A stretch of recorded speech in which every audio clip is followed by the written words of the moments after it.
I used to think the house was too big for me. After my husband passed, the rooms felt cavernous, each one echoing with memories I wasn't ready to face. I spent years tiptoeing around them, filling my days with busy work so I wouldn't have to confront the silence. And then Nathan moved back in. He had called out of the blue, his voice tinged with that mix of boyish charm and quiet hesitation that always made me want to take care of him. "Stepmom," he'd said, the word sounding far too formal for how close we used to be. "I just need somewhere to crash for a while. A couple of months maybe, just until I figure things out." I didn't hesitate. Of course, he could stay. The house was too big, after all. I told myself it would be nice to have someone else around, someone to break the quiet. But now, as I stood in the spare room with him helping me organize boxes, I wasn't sure I had fully understood what I'd agreed to. Nathan wasn't the gangly teenager I remembered. He was 25 now, tall and broad-shouldered, with a presence that seemed to fill every corner of the room. His laugh was deeper, his movements more deliberate, and his gaze, when it landed on me, felt sharper, more knowing than it used to. "Here, let me grab that," he said, reaching past me to take a box I was struggling with. His arm brushed against mine, and the contact sent a shiver down my spine that I immediately tried to ignore. "Thanks," I said quickly, stepping back to put some space between us. "No problem," he replied, setting the box down with ease. He glanced over at me, his lips curving into a teasing smile. "You've got way too much stuff, you know that?" "It's not stuff," I said, crossing my arms. "It's memories." Nathan laughed, the sound warm and unguarded. "You're going to run out of room for memories if you keep holding on to everything." I opened my mouth to retort, but before I could, his attention shifted. He had picked up another box, this one smaller and marked with my handwriting, "Personal." "What's in here?" he asked, turning it over in his hands. "Nothing," I said quickly, reaching for it. But Nathan held it out of reach, his brows lifting in mock curiosity. "Nothing, huh? You labeled a box personal for nothing?" "Give it back," I said, my voice sharper than I intended. Nathan's smile faltered slightly, his gaze flicking to mine. He must have seen something in my expression because he set the box down carefully, his teasing demeanor replaced by something quieter, more thoughtful. "Sorry," he said, stepping back. "Didn't mean to pry." "It's fine," I said, though my hands were trembling as I picked up the box and placed it on the top shelf, out of reach. Nathan watched me for a moment, his expression unreadable. "You don't have to keep everything locked away, you know," he said softly. The words struck a nerve, and I turned to face him, my chest tight. "Some things are better left alone," I said, my voice steadier than I felt. Nathan didn't argue. He just nodded, his gaze lingering on me for a moment before he turned back to the pile of boxes. But the air between us had shifted, the easy rhythm of our banter replaced by something heavier, something unspoken. That night, I sat in my bedroom with the box on my lap. I hadn't opened it in years, not since I had packed it away in the weeks after my husband's funeral. It wasn't filled with anything particularly scandalous. Old letters, a journal, a photograph or two. But it was mine. A small collection of pieces I wasn't ready to share with anyone, least of all Nathan. I traced my fingers over the lid, my mind replaying the moment in the spare room. The look on Nathan's face when he had handed the box back to me, it wasn't just curiosity. It was something else. Something that made my stomach twist in a way I didn't want to think about. I set the box aside and climbed into bed, pulling the blankets up to my chin. But even as I closed my eyes, sleep wouldn't come. My mind was too busy replaying his words, his smile, the quiet way he had looked at me, as though he saw something I hadn't meant to show. The next morning, Nathan was already in the kitchen when I came downstairs. He was standing at the counter, pouring himself a cup of coffee, and when he looked up and saw me, he smiled. "Morning," he said, his tone easy, as though nothing had changed. "Morning," I replied, forcing a smile in return. But as I reached for a mug and poured my own coffee, I couldn't shake the feeling that something between us had shifted, and that no amount of busy work would be enough to make it go away. The atmosphere in the house felt different after that morning in the spare room. It wasn't something I could point to directly. No awkward confrontations or obvious changes in behavior. But it was there. A quiet, persistent tension that hung in the air whenever Nathan was around. I told myself I was imagining things, that I was reading too much into the way his eyes lingered on me just a second too long, or the way his voice softened when he spoke my name. But no matter how hard I tried to convince myself, I couldn't shake the feeling that he was waiting for something. And then, there was me. I couldn't stop thinking about the box. Every time I passed the closet, I felt its presence like a weight pressing against my chest. I had put it back on the shelf where it belonged, but the memory of Nathan's hands on it, of his gaze flickering with curiosity, haunted me. It wasn't the contents of the box itself that unsettled me. It was what it represented, my past, my vulnerability, the parts of myself I had carefully packed away and kept hidden. Nathan had come dangerously close to uncovering those parts, and the thought of him knowing more than he already did made my heart race in a way I didn't want to examine too closely. 2 days after the incident, I was in the living room folding laundry when Nathan walked in. He was carrying a toolbox, his hair slightly disheveled, and his t-shirt clinging to his chest in a way that made it hard to focus. "Hey," he said, setting the toolbox down with a thud. "The faucet in the upstairs bathroom is leaking. Thought I'd take a look." "Do you need any help?" I asked, trying to keep my voice steady as I folded a towel. Nathan grinned, a playful glint in his eyes. "You offering to be my assistant?" "Only if you promise not to break anything," I said, unable to stop the smile tugging at my lips. "Guess I'll have to be on my best behavior then," he replied, his tone light, but his gaze lingering on me, just a moment too long. He left the room a moment later, and I let out a breath I hadn't realized I was holding. That evening, we found ourselves in the kitchen together, an unspoken routine that had developed since Nathan moved in. I was chopping vegetables for a salad, and he was leaning against the counter, sipping a beer, and watching me with an expression I couldn't quite read. "Thanks for letting me stick around," he said suddenly, his voice quiet. I glanced at him, startled. "What brought that on?" He shrugged, his gaze dropping to the bottle in his hands. I know it can't be easy, having me here." "It's not hard," I said softly, setting the knife down and turning to face him. "You've been a big help." Nathan looked up, his eyes meeting mine. "Still, I just wanted you to know I appreciate it." The sincerity in his voice, the quiet intensity of his gaze, it was enough to make my chest tighten. "Your family, Nathan," I said, my voice trembling slightly. "You don't have to thank me for being here." "Family," he repeated, a faint smile tugging at the corner of his mouth. "Is that what we are?" The question hung in the air, heavy and unrelenting, and I didn't know how to respond. "Nathan," I began, but my voice faltered. He took a step closer, his expression softening. "It's okay," he said quietly. "You don't have to say anything." But the way he looked at me, the way his eyes searched mine as though he was trying to uncover some hidden truth, left me breathless. Later that night, as I sat alone in my bedroom, I couldn't stop replaying the moment in the kitchen. The way his voice had softened when he said my name, the way his gaze had lingered. It was as if he was trying to tell me something without saying it outright. I pressed my hands to my face, letting out a shaky breath. This wasn't supposed to happen. Nathan was my stepson. He wasn't mine by blood, but that didn't change the fact that there were lines we weren't supposed to cross. Lines I had spent the past few days teetering dangerously close to. But even as I tried to reason with myself, I couldn't deny the truth. Something had shifted between us, something I didn't know how to ignore. The following morning, I woke to the sound of soft music coming from the living room. Curious, I got out of bed and made my way downstairs, finding Nathan sitting on the couch with his guitar. He looked up when he saw me, his lips curving into a smile. "Morning." "Morning," I said, leaning against the doorway. "Couldn't sleep," he explained, his fingers moving deftly over the strings. "Neither could I admitted. Nathan gestured to the seat beside him.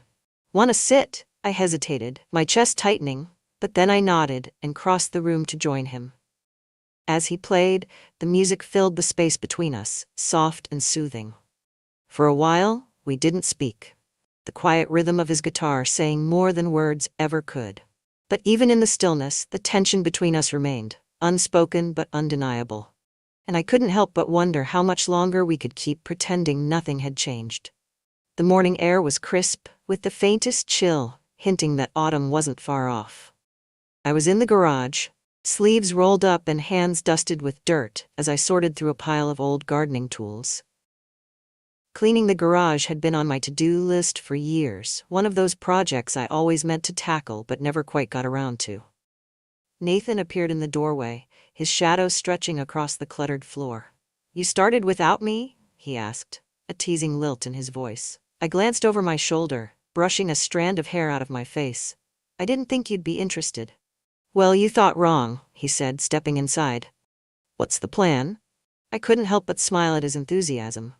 "The plan," I said, gesturing to the chaos around us, "is to figure out what's worth keeping and what needs to go."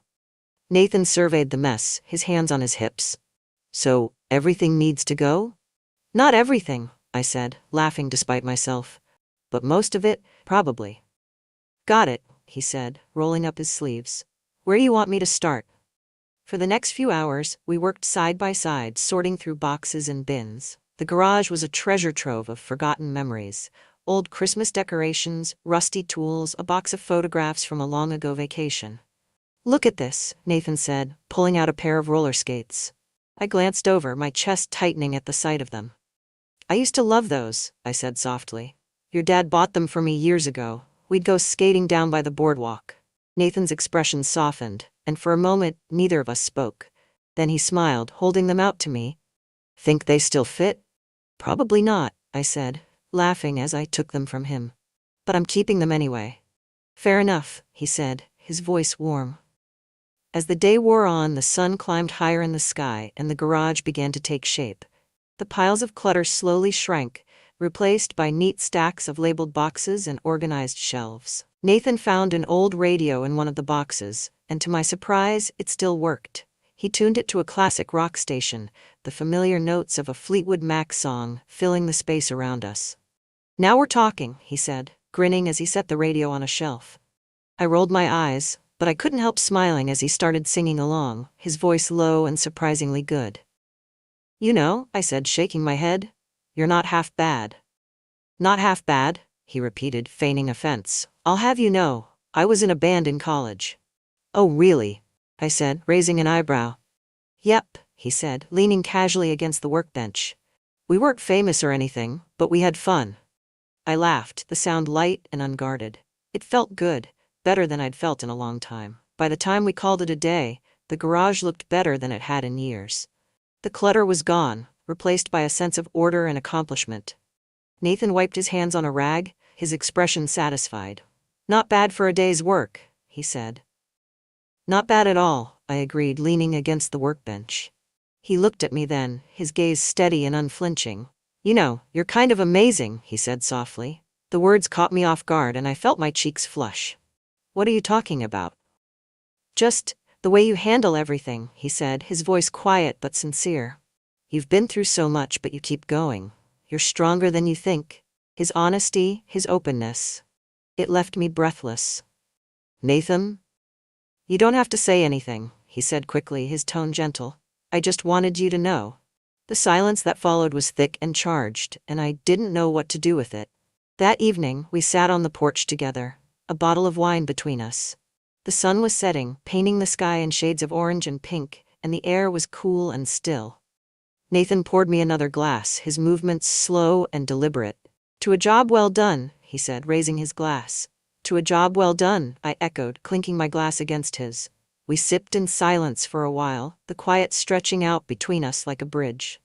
"You know," Nathan said suddenly, "I think today was the most fun I've had in a long time." I glanced at him, surprised. "Really?" "Yeah," he said, his smile soft.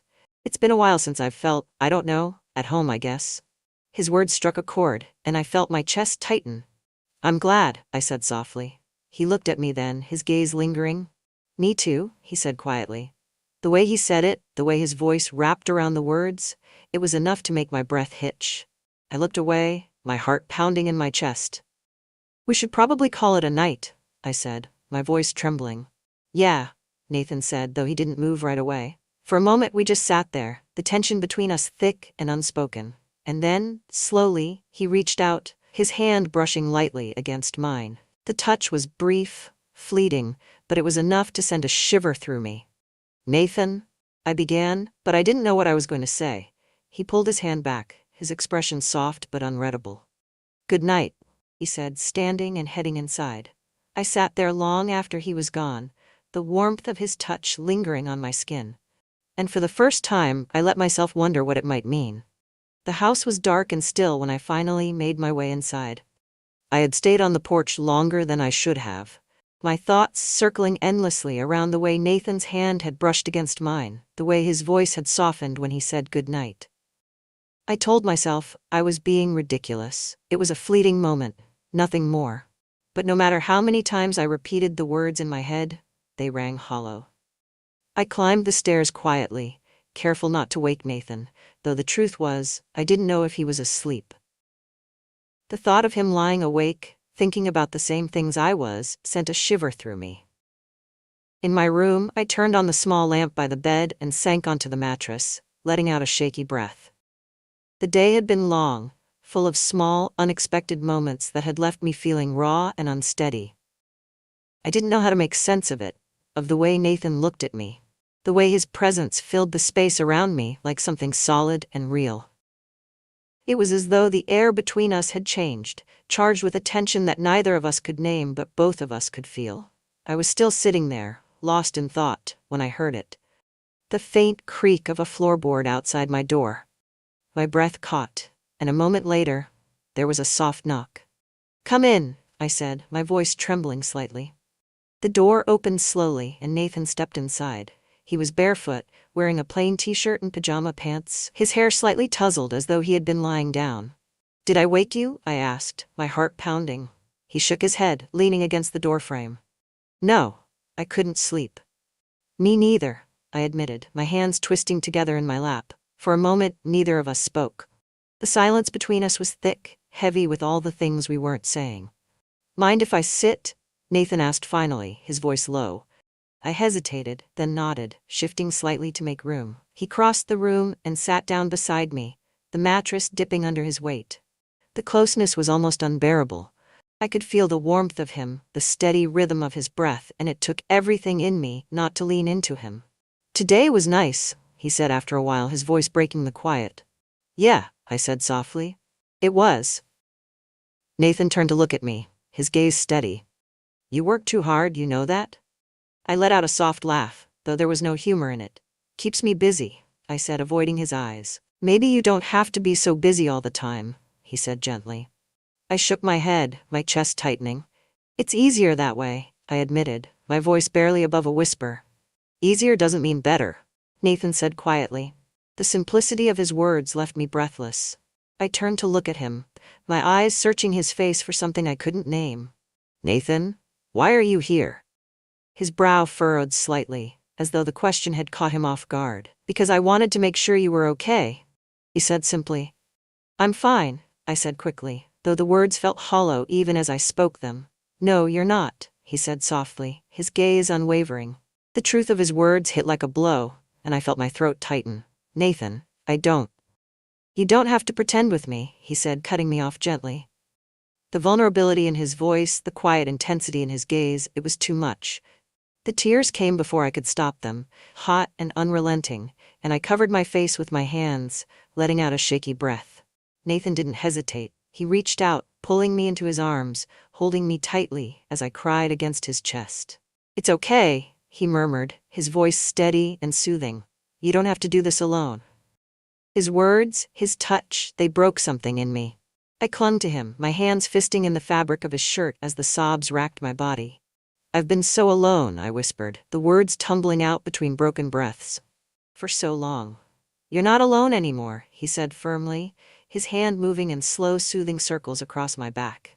The quiet conviction in his voice, the warmth of his touch, it was enough to make the tears begin to subside. When I finally pulled back, his hands lingered on my arms, grounding me. I looked up at him, my chest tight with a mix of fear and something I couldn't name. "Nathan, this isn't..." "Isn't what?"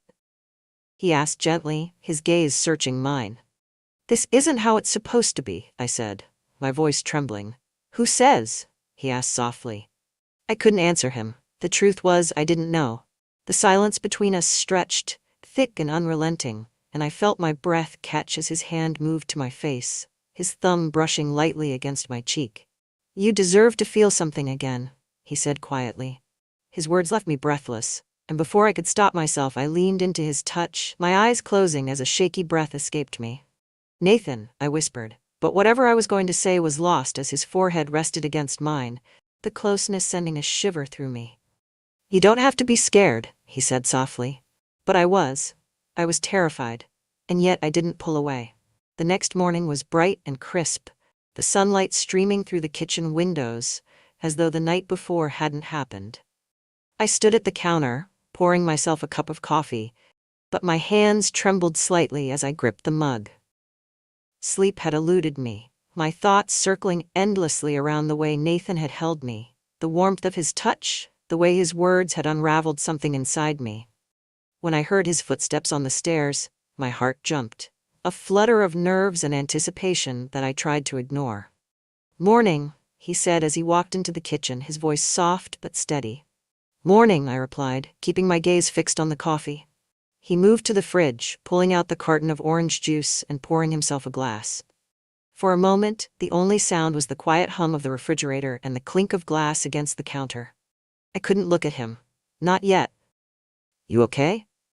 Nathan asked, leaning casually against the counter as he sipped his juice. I'm fine, I said quickly, though the tightness in my chest betrayed me. You don't look fine, he said gently, his tone probing but kind. I finally glanced up at him, my chest tightening at the way his eyes softened when they met mine. I didn't sleep much, I admitted, my voice quieter now. Me neither, he said, his gaze steady. The simplicity of his words, the quiet honesty, it left me breathless.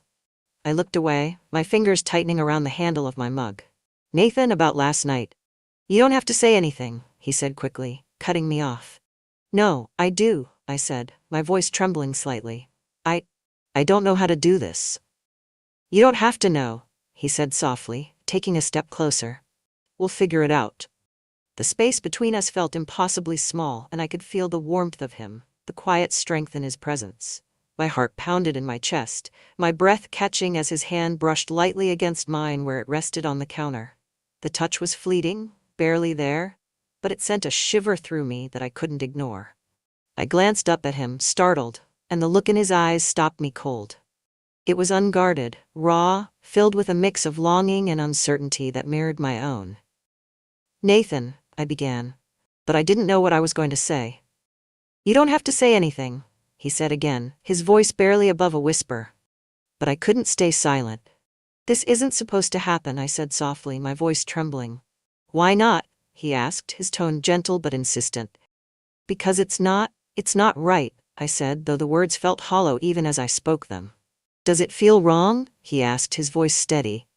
The question hung in the air, heavy and unrelenting, and I felt my breath catch. It doesn't matter how it feels, I said finally, my voice breaking. It does to me, Nathan said firmly, the quiet conviction in his voice, the unwavering intensity in his gaze. It was too much. I looked away, my chest tight as I tried to steady myself. I'm scared, I admitted, my voice barely audible. I know, he said softly. I am too. His hand moved again, this time brushing lightly against my arm, and the warmth of his touch sent a rush of heat through me. I didn't pull away, though every part of me screamed that I should. You don't have to be scared, Nathan said gently. Not with me. His words wrapped around me like a lifeline, and for the first time in years, I felt something other than loneliness. But the fear was still there, clawing at the edges of my mind. This could ruin everything, I whispered, my voice trembling. Or it could change everything, he said simply. The simplicity of his words, the quiet strength in his tone, it was enough to make my chest ache. I turned to look at him, my heart pounding in my chest, and for a moment, the world around us faded into nothing. The air between us was charged, electric, and I knew that if I didn't move, if I didn't step away, I might not be able to stop myself. But I didn't move. Nathan's hand lingered on my arm, his touch firm but gentle, and I felt myself leaning into him, drawn by something I couldn't name. When his other hand lifted to brush a strand of hair from my face, I felt my breath hitch. The closeness was unbearable, the tension between us, a living, breathing thing that neither of us could ignore.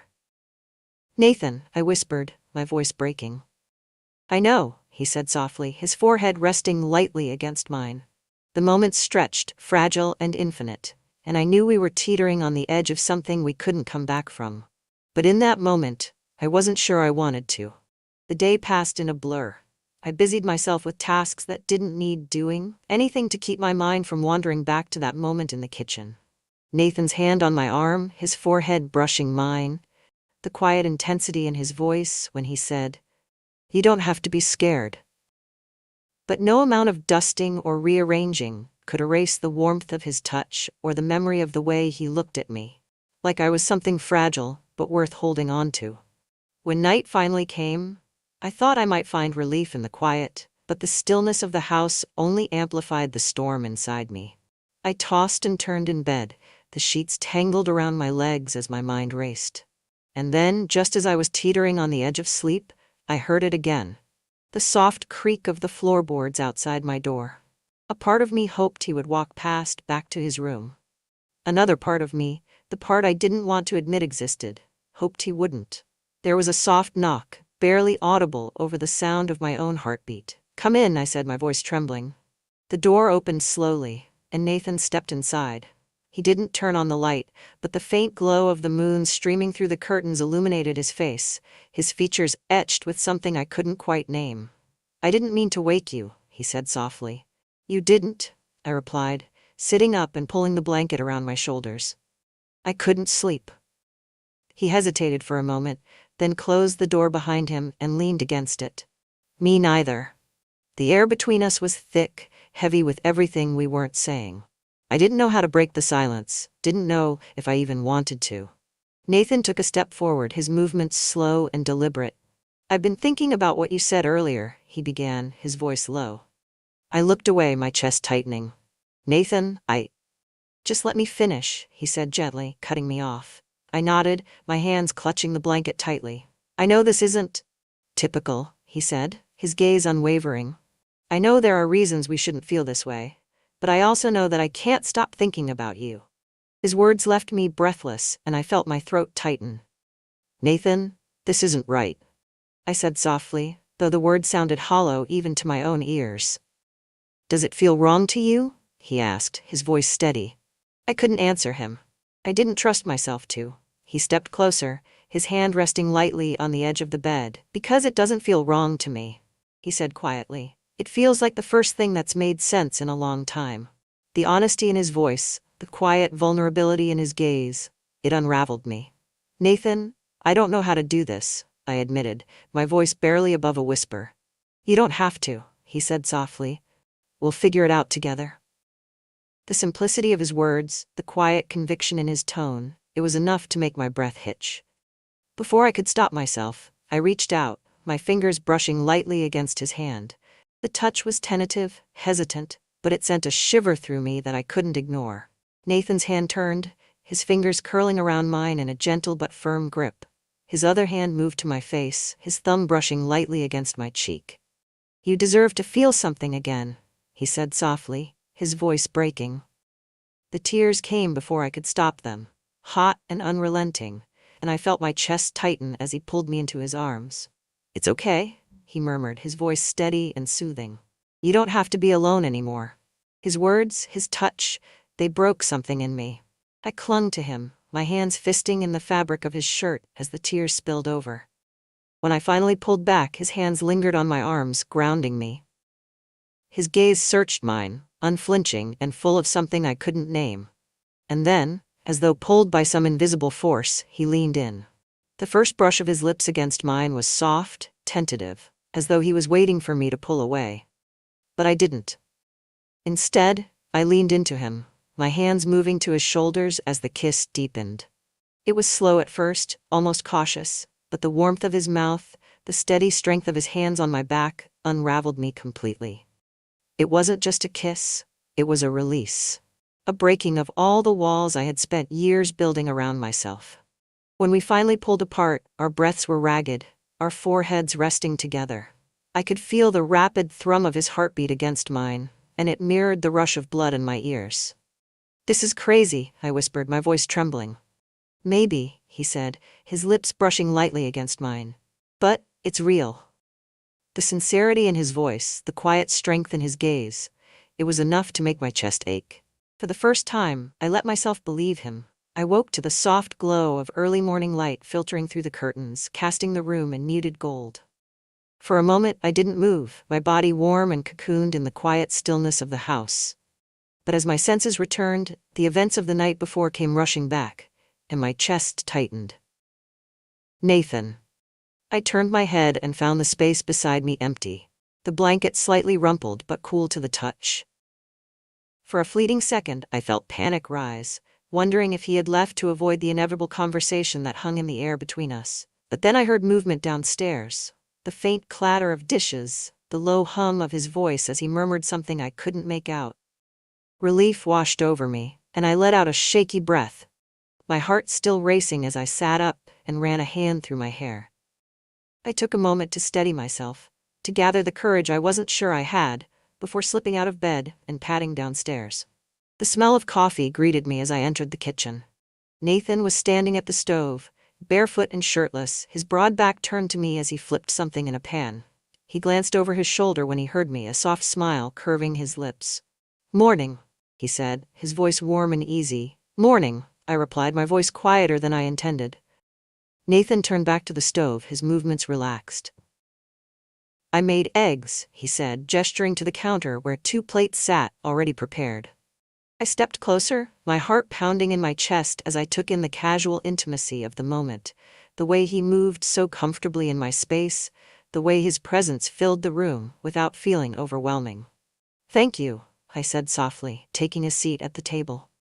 Nathan brought the plates over, setting one in front of me before sitting across from me.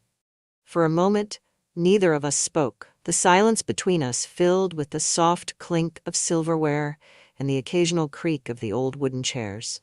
But I couldn't ignore the weight in the air, the unspoken questions that lingered between us. "Nathan," I began, my voice trembling slightly. He looked up, his gaze steady. "Yeah?" I hesitated, my hands tightening around my fork. "About last night?" "You don't have to explain," he said gently, cutting me off. "I think I do," I said, my voice firmer now. Nathan set his fork down, leaning forward slightly. "Okay," he said softly, giving me the space to speak. I took a deep breath, my chest tight as I tried to find the words. "I don't regret what happened," I said finally, my voice barely above a whisper. "But I'm scared. I don't know what this means, or where it's going, or how we even begin to make sense of it." Nathan's expression softened, and he reached across the table, his hand covering mine. "You don't have to have all the answers right now," he said quietly. "We don't have to figure everything out all at once." The simplicity of his words, the quiet conviction in his tone, it was enough to make my breath hitch. "What if we can't?" I asked, my voice breaking. "Then we'll take it one step at a time," he said, his thumb brushing lightly against my knuckles. "As long as we're honest with each other, we'll figure it out." His calm reassurance, the steady warmth of his gaze, it was enough to ease some of the fear clawing at my chest. "Okay," I said softly, my voice trembling. Nathan's smile was small but genuine, and for the first time in a long time, I felt a flicker of something I hadn't dared to hope for. Hope. The rest of the day passed quietly, the rhythm of our routines returning to something that felt almost normal. But there was a difference now. A quiet intimacy in the way Nathan moved around me, the way his hand brushed mine when we passed each other in the hallway, the way his gaze lingered when he thought I wasn't looking. That evening, as the sun dipped low on the horizon, we found ourselves on the porch again, a bottle of wine between us. The air was cool and still, the fading light casting everything in a soft golden glow. Nathan poured me another glass, his movements slow and deliberate.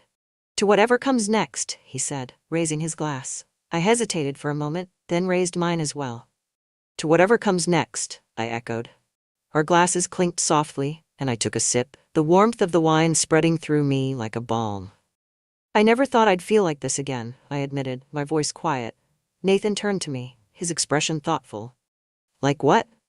"Like I'm alive," I said softly, my gaze dropping to the glass in my hands. Nathan reached out, his fingers brushing lightly against mine. "You deserve to feel alive," he said, his voice steady. The sincerity in his voice, the quiet strength in his touch, it was enough to make my chest ache. "I don't know where this is going," I said, my voice trembling. but I want to see where it leads. Nathan's smile was small but filled with a quiet kind of joy. Me too, he said softly. We sat there in silence as the last rays of sunlight faded from the sky, the quiet between us filled with the promise of something new. For the first time in years, I felt like the future wasn't something to fear.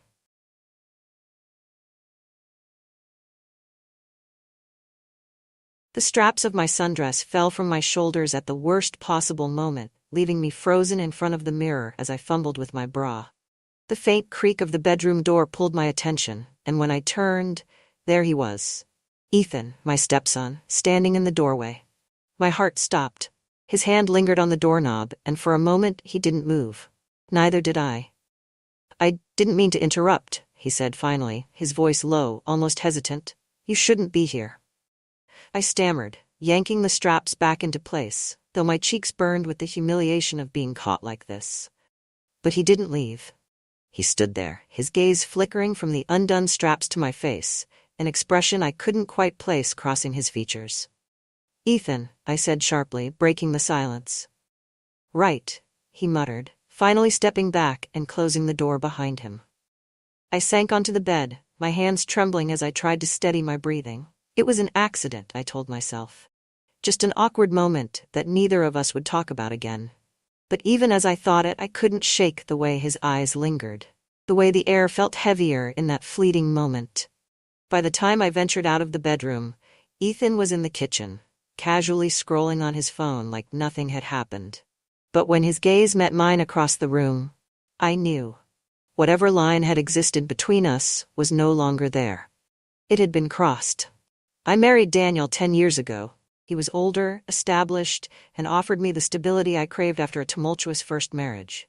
His charm was quiet, his demeanor controlled, and his promises of a calm, steady life were enough to convince me that this was what I needed. Our house, a sprawling modern home perched at the edge of a quiet suburban neighborhood, became my kingdom. But it also became my cage. Daniel's job as a corporate consultant meant he was rarely home. At first, I filled my days with charity events, book clubs, and home renovations. But over the years, the distractions lost their luster. The house grew quieter, the echoes of my own thoughts louder. When Ethan moved in after finishing university, it was meant to be temporary. A few months, Daniel said, until Ethan found his footing in the job market. I hadn't seen him much in the years since Daniel and I married. He lived with his mother, Karen, across the country. I wasn't prepared for the man who walked through the door. Ethan wasn't the awkward teenager I remembered from our first meeting. At 24, he was tall and confident, with the kind of presence that commanded attention without trying. His dark hair was perpetually tousled, his sharp blue eyes quick to catch everything around him. He carried himself with an ease that Daniel never had, his humor sharp but never cruel. At first I thought it was my imagination, the way he lingered in the kitchen while I cooked, the way he leaned against the counter and asked about my day as if he genuinely cared. But over time, I began to notice other things. The way his gaze lingered a second too long when I walked into the room. The way his voice softened when he spoke to me.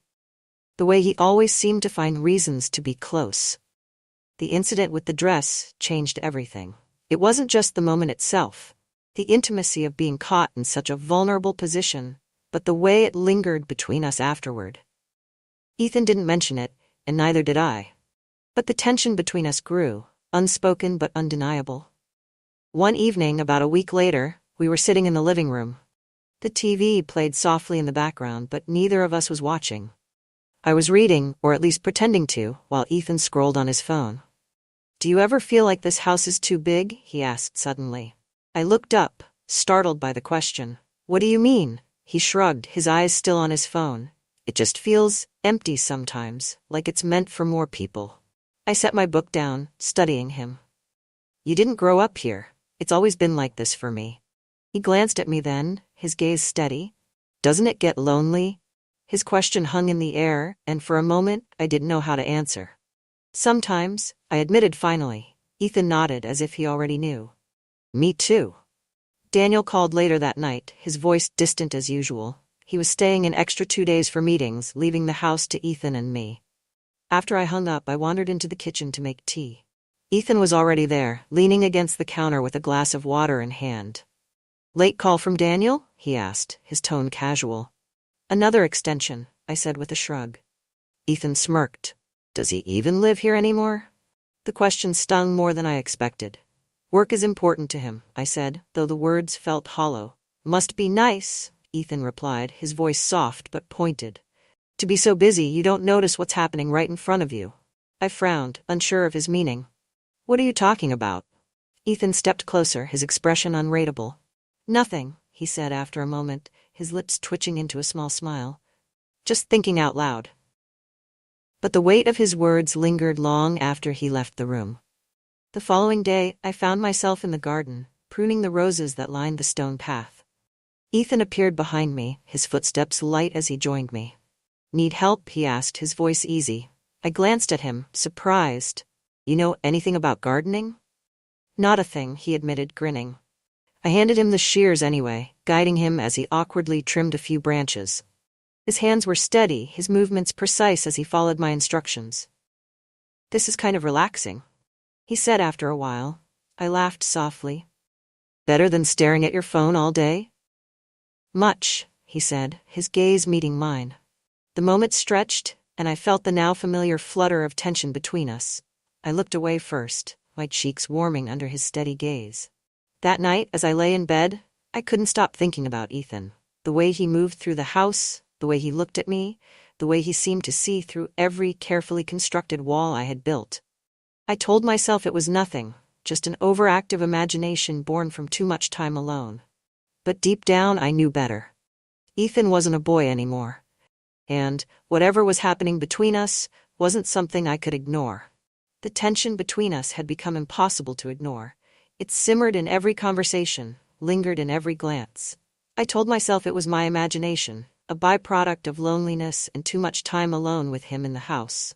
But the truth was harder to face. Something had shifted, and neither of us seemed willing, or able, to stop it. The breaking point came one quiet evening. The house was dim, the only light coming from the lamp in the corner of the living room. I was curled up on the couch with a book, a glass of wine beside me, while Ethan sat on the floor, leaning against the coffee table as he scrolled through his phone.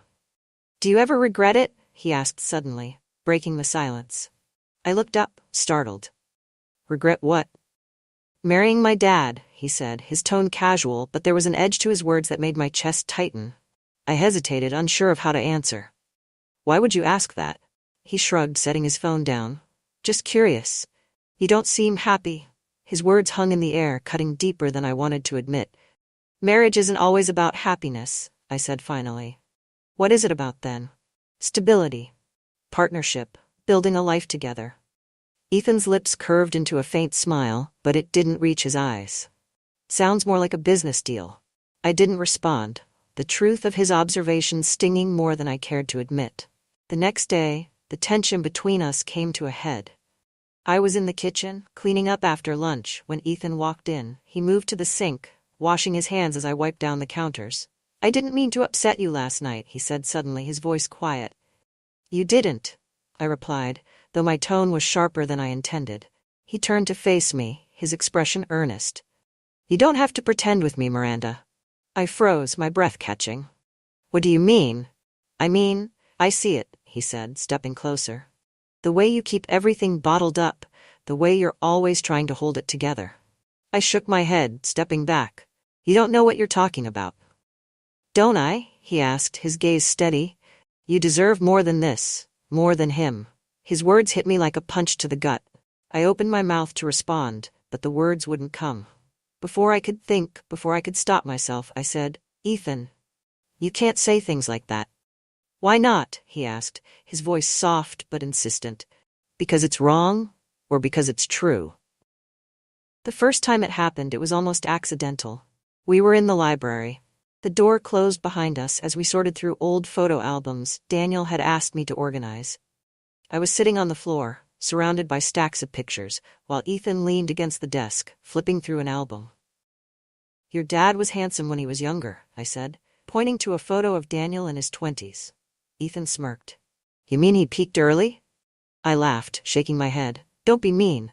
He looked up then, his gaze lingering on me for a moment too long. You're beautiful, you know that? The compliment caught me off guard, my cheeks warming. Ethan? I mean it, he said, his voice lower now. You're incredible. I should have stopped him. I should have laughed it off, changed the subject, done anything but what I did next. Instead, I met his gaze, my heart racing as I saw the sincerity in his eyes. And then he was kneeling in front of me, his hand brushing against mine. Tell me you don't feel it too, he whispered. I couldn't. The days that followed were a whirlwind of emotions. Every moment we spent together felt like walking a tightrope, the thrill of what we were doing tempered by the fear of being caught. We were careful, always watching for prying eyes, but the secrecy only heightened the intensity of our connection. One evening, as the sun dipped below the horizon, we found ourselves in the garden. The air was warm, the scent of roses heavy around us. Ethan reached for my hand, his touch gentle but firm. This can't last, I whispered, my voice trembling. Then let's make the most of it, he said, his gaze steady. The first crack in our secret came from an unexpected source. Marcus, Ethan's closest friend. He stopped by one afternoon, his easy charm masking a sharpness that made me uneasy. You've got a nice setup here, Marcus said as he sat on the edge of the couch, his eyes flicking around the room. We like it, I replied, forcing a smile. Marcus's gaze lingered on me a moment too long before he turned to Ethan. You're lucky, he said, his tone light but pointed. Not everyone gets to come back to this. Ethan tensed beside me, his posture stiffening. Marcus, don't. Don't what? Marcus asked, feigning innocence. Just making an observation. The conversation shifted after that, but the unease in the room didn't fade. Later that night, Ethan found me in the kitchen, his expression tense. He knows something, he said, his voice low. Marcus, my stomach twisting. Ethan nodded. He's not stupid, and he's always been nosy.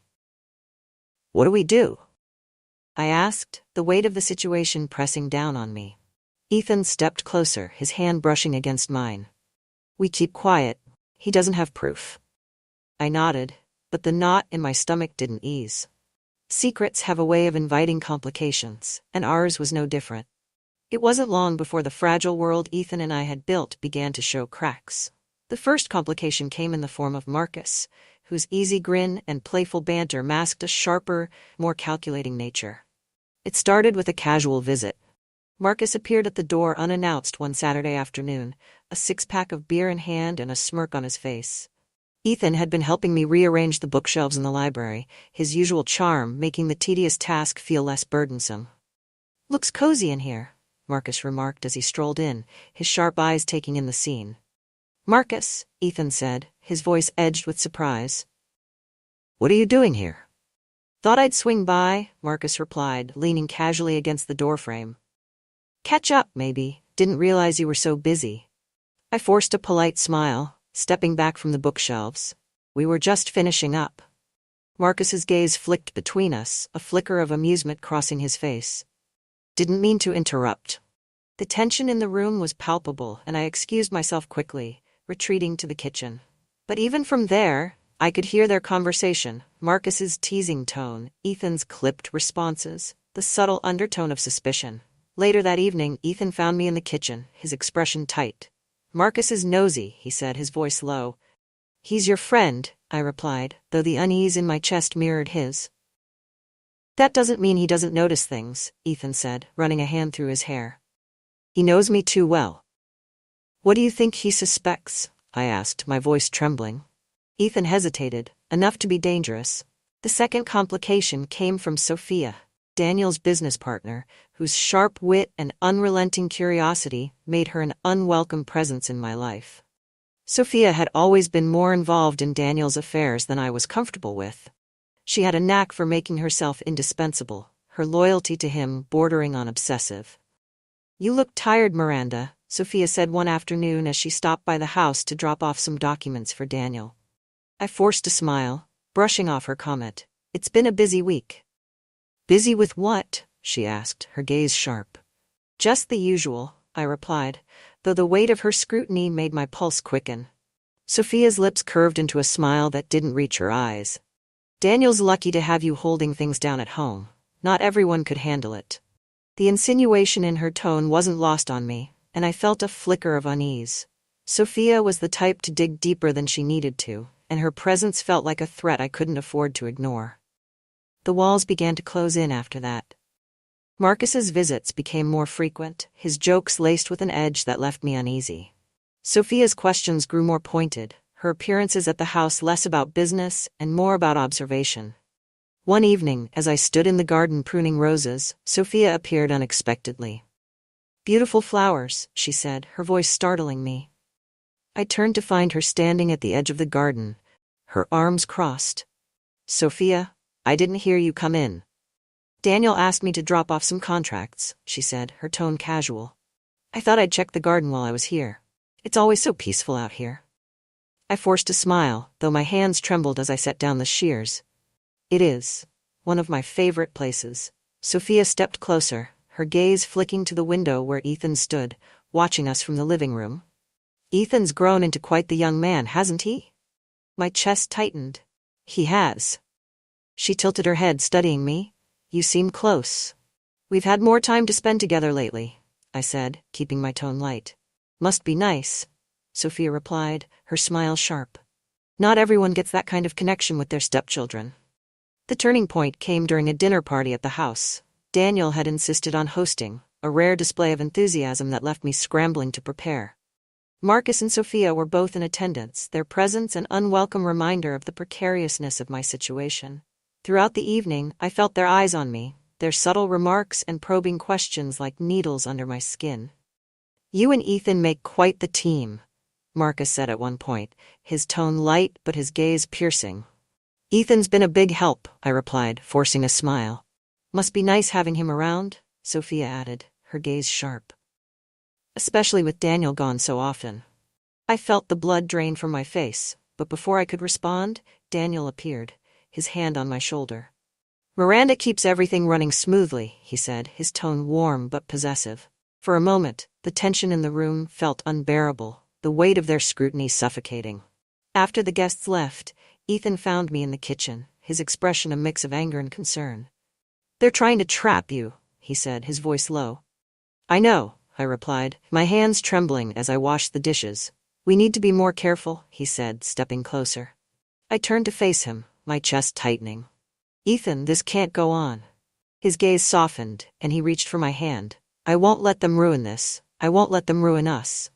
The conviction in his voice was enough to steady me, but the unease in my chest lingered.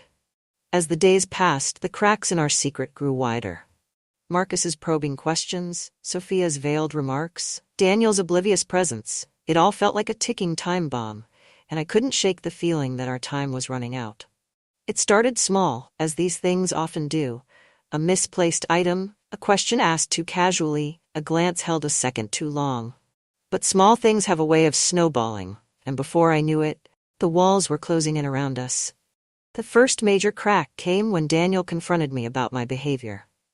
It was late, and the house was quiet. I was in the bedroom, brushing my hair in front of the mirror, when Daniel walked in. His tie was loose around his neck, and the faint smell of scotch clung to him. "You've been distant lately," he said, his tone even but laced with suspicion. I paused, meeting his gaze in the mirror. "I don't know what you mean."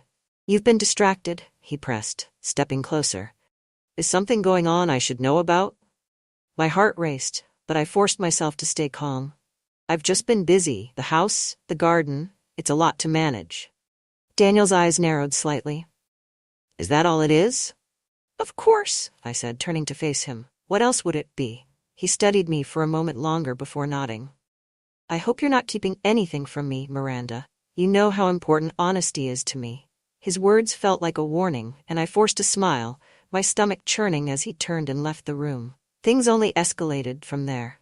A week later, I found Sophia in the kitchen, her phone on the counter, as she poured herself a glass of water.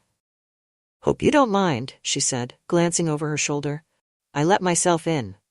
"I wasn't expecting you," I replied, my tone cooler than I intended.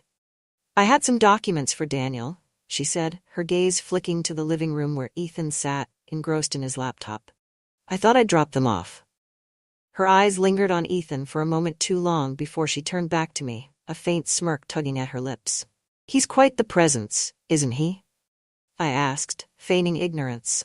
"Ethan," she said, her tone light but pointed. He's grown up a lot since I last saw him. You must be proud. Of course, I said, my pulse quickening. Sophia's smile widened. It's nice, isn't it? Having him around must make the house feel a little less empty. Her words sent a chill down my spine, and I forced a laugh. It's been a change, that's for sure. That evening, as Ethan and I sat in the library, I told him about Sophia's remarks. She's watching us, I said, my voice trembling. She doesn't know anything, Ethan replied, his tone firm. She suspects something, I insisted. And Marcus isn't helping. He's been poking around too much. Ethan leaned forward, his gaze steady. We'll deal with them, together. I wanted to believe him, but the weight of our situation felt heavier with each passing day.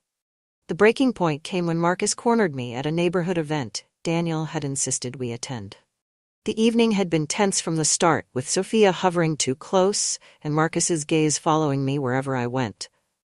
I was stepping outside for air when Marcus appeared, his grin sharp and knowing. Enjoying the party? He asked, his tone casual but his eyes sharp. It's fine, I replied, my voice clipped. Marcus stepped closer, lowering his voice. You know, you're not as subtle as you think you are. My breath caught, but I forced myself to stay composed. I don't know what you're talking about. Don't play dumb, Miranda, he said, his grin widening. I see the way you and Ethan look at each other. I've seen enough to know what's going on. You're imagining things, I said, my voice trembling. Am I? He asked, his tone mocking, because I've got a pretty good imagination. Before I could respond, Daniel appeared, his expression unreadable. What's going on here? Just making conversation, Marcus said smoothly, his smirk never fading. Daniel's gaze shifted between us, suspicion flickering in his eyes. Miranda, can I talk to you for a moment? Of course, I said, my heart pounding as I followed him back inside. Daniel's confrontation that night was quieter but no less devastating. You and Marcus seemed awfully tense, he said, his tone measured. Marcus was being inappropriate, I said, my voice steady despite the panic rising in my chest. Daniel frowned. Inappropriate how? He made a comment about Ethan, I said, choosing my words carefully. Something about how close we've become. Daniel's frown deepened. And what did you say? I told him he was imagining things, I replied, meeting his gaze. Daniel studied me for a moment before nodding. Good, I won't have anyone spreading rumors about this family. His words were a relief. But I knew it was only a matter of time before the rumors became impossible to ignore.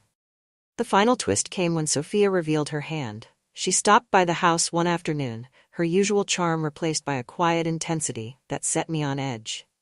I thought you should know, she began, her voice calm but firm, that Marcus has been talking.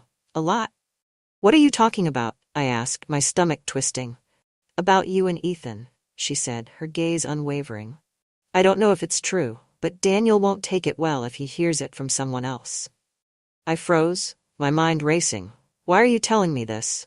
Because I don't want to see this family fall apart, Sophia said, though her tone lacked sincerity.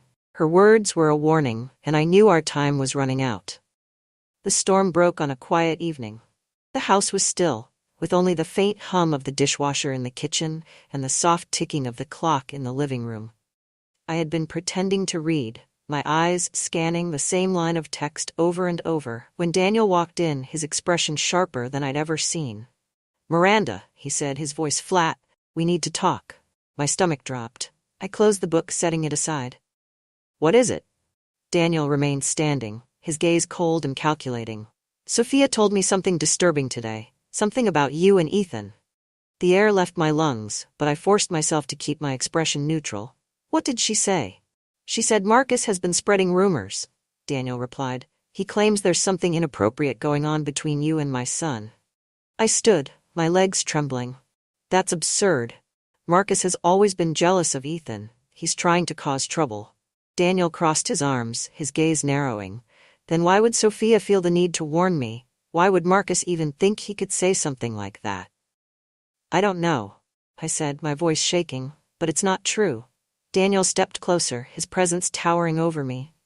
Look me in the eye, Miranda, and tell me you haven't crossed any lines.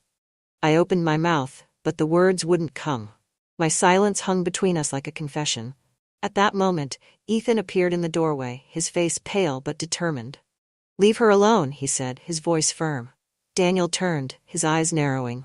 So it's true? No, Ethan said quickly, but you're harassing her over some ridiculous rumor. She doesn't deserve this. Don't lie to me, Daniel snapped. I know when someone is hiding something. Ethan squared his shoulders. And I know when someone is looking for a scapegoat. You're never here, Dad. You have no idea what goes on in this house. Daniel's face reddened, his fists clenching at his sides. Don't you dare lecture me about this family. This family? Ethan shot back, his voice rising. You don't care about this family. You only care about control. You've ignored Miranda for years, and now you're acting shocked that she might find comfort elsewhere? Ethan, I said sharply, but it was too late. Daniel turned to me, his expression a mix of fury and betrayal. So it's true? The confrontation spiraled out of control. Daniel shouted accusations, Ethan hurled truths, and I stood frozen in the middle, unable to stop the chaos. Finally, Daniel pointed to the door. Get out, he said to Ethan, his voice low and venomous. You're no longer welcome in this house. You can't do that, I said, stepping between them. Daniel's gaze turned to me, cold and unyielding. You can go with him, Miranda. If this is the life you've chosen, then you've made your decision. Ethan grabbed my hand, pulling me toward the door. Let's go, he said, his voice softer now. I hesitated, my heart breaking as I looked at Daniel one last time. But his face was stone, his love for me replaced by anger and disgust. I turned and walked out, leaving behind the life I had built for the uncertain promise of what lay ahead.